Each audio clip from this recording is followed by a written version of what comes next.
God of masses Nandamuri Balakrishna ప్రస్తుతం back to back blockbusters అందుకుంటూ full speed మీద ఉన్నాడు. ఆయన నటించే చిత్రాలు వరుసగా విజయాన్ని అందుకోవడంతో అభిమానులు కూడా సంతోషం వ్యక్తం చేస్తున్నారు. ఇక ఆయన నటించిన గత కొన్ని చిత్రాలను గమనిస్తే మనకు ఒక కామన్ పాయింట్ కనిపిస్తుంది. ఆయన నటించిన అఖండ, వీరసింహారెడ్డి, భగవంత్ కేసరి, డాకు మహారాజ్ చిత్రాలకు సంగీతం అందించింది మ్యూజిక్ డైరెక్టర్ తమన్. ఈ చిత్రాలన్నీ కూడా మ్యూజికల్ చార్ట్ బస్టర్స్ గా నిలిచాయి. ఈ కారణంగానే ఆయన రీసెంట్ గా తమన్కు ఒక ఖరీదైన కారును బహుమతిగా ఇచ్చినట్లు తెలుస్తోంది. అయితే ఈ బహుమతిని బాలయ్య తన నెక్స్ట్ మూవీ అఖండ 2 చిత్ర రెమ్యునరేషన్ నుంచి ఇచ్చినట్లుగా వార్తలు వినిపిస్తున్నాయి.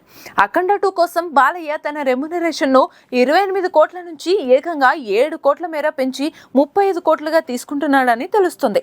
ఈ పెంచిన రెమ్యునరేషన్ నుంచే ఆయన తమన్కు కాస్ట్లీ గిఫ్ట్ ఇచ్చాడనే వార్తలు వినిపిస్తున్నాయి. మరి ఈ వార్తల్లో ఎంతవరకు నిజముందో చూడాలి.